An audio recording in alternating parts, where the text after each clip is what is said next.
ನಮಸ್ತೆ ವೀಕ್ಷಕರೇ, ನಾನು ನಿಮ್ಮ Meeta crystal numerologist. Next Zen ವೀವರ್ಸ್ಗೆ ಸ್ವಾಗತ.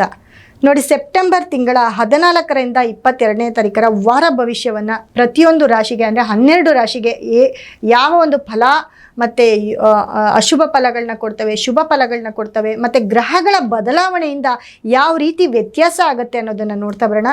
ನೋಡಿ, ಮೊದಲಿಗೆ ಕುಜ ನಿಮ್ಮ ಒಂದು ಕನ್ಯಾ ರಾಶಿಗೆ ಎಂಟ್ರಾಗ್ತಿದ್ದಾನೆ. ಕನ್ಯಾ ರಾಶಿಯಿಂದ ತುಲಾ ರಾಶಿಗೆ ಪ್ರವೇಶ ಆಗ್ತಾ ಇದೆ. ಕುಜನ ಒಂದು ಬದಲಾವಣೆಯಿಂದ ಸಾಕಷ್ಟು ಬದಲಾವಣೆ ಏರುಪೇರುಗಳಾಗುತ್ತೆ.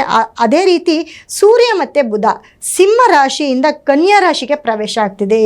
ಹಾಗೆ ಶುಕ್ರ ಕೂಡ ಕಟಕ ರಾಶಿಯಿಂದ ಸಿಂಹ ರಾಶಿಗೆ ಪ್ರವೇಶ ಆಗ್ತಾ ಇರೋದ್ರಿಂದ ಕೆಲವೊಂದು ರಾಶಿಗಳಲ್ಲಿ ತುಂಬ ಬದಲಾವಣೆಗಳನ್ನ ನೋಡ್ಬೋದು. ಈ ವಾರದಲ್ಲಿ ಯಾರಿಗೆ ಶುಭ ಯಾರಿಗೆ ಅಶುಭ ಅನ್ನೋ ಫಲಗಳನ್ನು ಸಂಕ್ಷಿಪ್ತವಾಗಿ 12 ರಾಶಿಗಳ ಫಲಾನುಫಲಗಳನ್ನು ನೋಡ್ತಾ ಹೋಗೋಣ. ಮುಂದಿನ ರಾಶಿ ಮೀನರಾಶಿ ರಾಶಿಯಲ್ಲೇ ಶನಿ ಇರೋದ್ರಿಂದ ನಿಮ್ಮ ಮೀನರಾಶಿಯವರಿಗೆ ಯಾವುದೇ ಕೆಲಸ ಮಾಡಿದ್ರೂ ಅಡೆತಡೆಗಳು ಜಾಸ್ತಿ ಆಗ್ತಾ ಹೋಗುತ್ತೆ.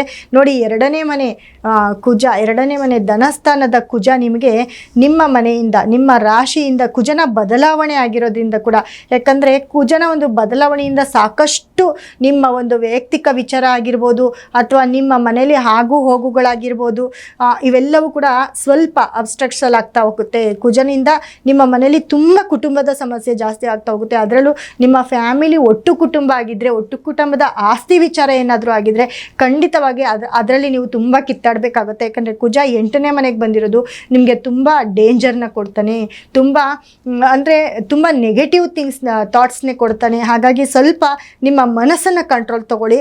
ಮತ್ತು ಯಾವುದಾದ್ರೂ ತುಂಬ ಫ್ಯಾಮಿಲಿ ಸೇರಿ ಮಾತಾಡಬೇಕಾದ್ರೆ ಅದರಿಂದ ಸ್ವಲ್ಪ ದೂರ ಇರಿ. ಯಾಕಂದರೆ ಅಲ್ಲಿ ಬೇಡದಿರೋ ಮಾತುಗಳನ್ನ ಮಾತಾಡಿ ನಿಮ್ಮ ಕೆಲಸವನ್ನು ಕೆಡಿಸ್ತಾ ಹೋಗ್ತಾನೆ. ಜೊತೆಗೆ ನೋಡಿ, ಗುರು ನಿಮಗೆ 4ನೇ ಮನೆಯಲ್ಲಿರೋದು ಆ ಒಂದು ನಿಮ್ಮ ತಾಯಿ, ನಿಮ್ಮ ತಂಗಿ, ನಿಮ್ಮ ಚಿಕ್ಕಮ್ಮ, ನಿಮ್ಮ ದೊಡ್ಡಮ್ಮ ಇವ್ರ ಕಡೆಯಿಂದ ಏನಾದರೂ ಲಾಭವನ್ನು ನೋಡ್ತೀರಾ ಅಥವಾ ಅವ್ರ ಕಡೆಯಿಂದ ಯಾವುದಾದ್ರೂ ಸಹಾಯವನ್ನು ಕೂಡ ನೀವು ತಗೊಳ್ಬೋದು. ಅದು ಕೂಡ ನಿಮಗೆ ತುಂಬ ಒಳ್ಳೆಯದಾಗುತ್ತೆ.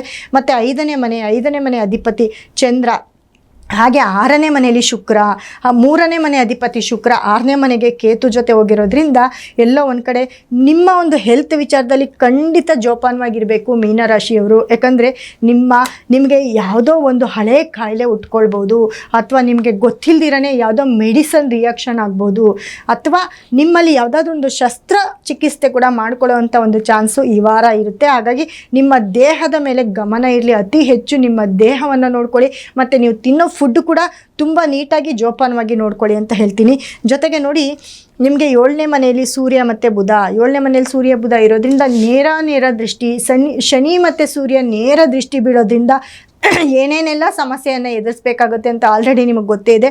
ಅದೇ ರೀತಿ ಬುಧನೂ ಇರೋದ್ರಿಂದ ಎಲ್ಲೋ ಒಂದು ಕಡೆ ಸೂರ್ಯ ಬುಧ ಇರೋದ್ರಿಂದ ನಿಮ್ಮ ಬಿಸ್ನೆಸ್ಸು ತುಂಬ ಲಾಕ್ ಆಗುತ್ತೆ ಮೀನರಾಶಿಯವ್ರಿಗೆ. ಸೊ ನಿಮ್ಮ ಬಿಸ್ನೆಸ್ಸನ್ನು ನೀವು ಹೊರಗಡೆ ತರಬೇಕು ಅಂದರೆ ಖಂಡಿತವಾಗ್ಲಿ ನೀವು ಶನಿಯನ್ನು ಆರಾಧಿಸಬೇಕಾಗುತ್ತೆ. ಶನಿ ನಿಮ್ಮ ರಾಶಿಯಲ್ಲೇ ಇರೋದ್ರಿಂದ ಶನಿ ಗ್ರಹವನ್ನು ಅತಿ ಹೆಚ್ಚು ನೀವು ಪೂಜೆ ಮಾಡಬೇಕಾಗುತ್ತೆ. ಶನಿ ಟೆಂಪಲ್ ಆಗಿರ್ಬೋದು ಅಥವಾ ಶನಿಯ ಒಂದು ಸ್ತೋತ್ರ ಆಗಿರ್ಬೋದು, ಅದನ್ನು ನೀವು ಕೇಳ್ತಾ ಇದ್ರೂ ಕೂಡ ನಿಮಗೆ ಒಳ್ಳೆಯದಾಗ್ತಾ ಹೋಗುತ್ತೆ. ಜೊತೆಗೆ ನೀವು ಎಳ್ಳನ್ನು ದಾನ ಮಾಡಬೇಕಾಗುತ್ತೆ. ಎಳ್ಳಿನಿಂದ ಮಾಡಿರುವಂತಹ ಸಿಹಿ ಒಂದು ಪದಾರ್ಥವನ್ನು ಕೂಡ ನೀವು ದಾನವಾಗಿ ಕೊಟ್ಟರೆ ತುಂಬ ಒಳ್ಳೆಯದಾಗುತ್ತೆ ಅಂತ ಹೇಳ್ತೀನಿ. ಜೊತೆಗೆ ನೀವು ತುಂಬ ನಿಮ್ಮ ಮನೆಯಲ್ಲಿ ನೀವು ಮೀನರಾಶಿಯವರು ಗುರುವಿಗೆ ಸಂಬಂಧಪಟ್ಟಂಥ ಸ್ಟೋನು, ಬ್ರೇಸ್ಲೆಟ್ಟು, ಯಾಕಂದರೆ ನಿಮ್ಮ ರಾಶಿಯಾಧಿಪತಿ ಗುರು ಆಗಿರೋದ್ರಿಂದ ಅವನಿಗೆ ಪಟ್ಟಿರುತ್ತಂಥ ಸ್ಟೋನ್ ಆಗಿರ್ಬೋದು, ಬ್ರೇಸ್ಲೆಟ್ ಆಗಿರ್ಬೋದು, ಅಥವಾ ಯೆಲ್ಲೋ ಕಲರ್ ಬಟ್ಟೆ ಅಥವಾ ಯೆಲ್ಲೋ ಕಲರ್ ಬೆಡ್ಶೀಟು, ಈ ಥರ ಅತಿ ಹೆಚ್ಚು ಇದನ್ನು ಯೂಸ್ ಮಾಡ್ತಾ ಬಂದಲ್ಲಿ ಈ ವಾರ ಪೂರ್ತಿ ನೀವು ಸ್ವಲ್ಪ ಈ ಪ್ರಾಬ್ಲಮಿಂದ ಹೊರಗಡೆ ಬರ್ತೀರಾ. ಮಾತಿನ ಮೇಲೆ ತುಂಬ ನಿಗಾ ಇರಬೇಕಾಗುತ್ತೆ. ಹಾಗಾಗಿ ಮಾತನ್ನು ಮೌನ ವಹಿಸಿದ್ರೆ ತುಂಬ ಒಳ್ಳೆಯದಾಗುತ್ತೆ ಮೀನರಾಶಿಯವರಿಗೆ. ಸೊ ಹಾಗಾಗಿ ಮೊದಲೇ ನಿಮಗೆ ಟೈಮ್ ಕೆಟ್ಟಿರೋದ್ರಿಂದ, ಅದರಲ್ಲೂ ಈ ಗ್ರಹಗಳು ನೋಡಿ, ಕುಜ 8ನೇ ಮನೆ, ಹಾಗೆ ಶುಕ್ರ 6ನೇ ಮನೆ, ಈ ರೀತಿ ಇರೋದ್ರಿಂದ ಎಲ್ಲೋ ಒಂದು ಕಡೆ ತುಂಬ ಈ ವಾರ ಪೂರ್ತಿ ನೀವು ತುಂಬ ಡಿಸ್ಟರ್ಬಲ್ಲಿ ಇರ್ತೀರಾ. ಹಾಗಾಗಿ ಮನಸ್ಸಿನ ಮೇಲೆ ಹತೋಟಿ ಇಟ್ಕೊಳ್ಳಿ. ಜೊತೆಗೆ ನಿಮ್ಮ ಆರೋಗ್ಯ ಸಮಸ್ಯೆ ಕೂಡ ಅತಿ ಹೆಚ್ಚಾಗುತ್ತೆ. ಆರೋಗ್ಯವನ್ನು ಕೂಡ ನೀವು ಕಾಪಾಡ್ಕೊಳ್ಬೇಕಾಗುತ್ತೆ. ಅದಕ್ಕಾಗಿ ನಿಮಗೆ ಆರೋಗ್ಯದ ವಿಚಾರ ಅಂತ ಬಂದಾಗ ಅತಿ ಹೆಚ್ಚು ನಿಮಗೆ ಆರೋಗ್ಯದ ವಿಚಾರಕ್ಕೆ ಅಂತ ಇರೋ ಹೆಲ್ತ್ ಬ್ರೇಸ್ಲೆಟ್ನ ಹಾಕ್ಕೊಳ್ಳಿ, ಅಥವಾ ಒಂದು ಸ್ಟೋನನ್ನು ನೀವು ಕೈಯಲ್ಲಿ ಇಟ್ಕೊಳ್ಳಿ. ಯಾವಾಗಲೂ ಅದು ನಿಮಗೆ ತುಂಬ ಒಳ್ಳೆಯದನ್ನು ಮಾಡುತ್ತೆ. ಮತ್ತು ಎಲ್ಲೋ ನಿಮ್ಮ ಹೆಲ್ತ್ ಅಪ್ಸೆಟ್ಟಿಂದ ಹೊರಗಡೆ ಬರ್ತೀರಾ ಅಂತ ಹೇಳ್ತೀನಿ.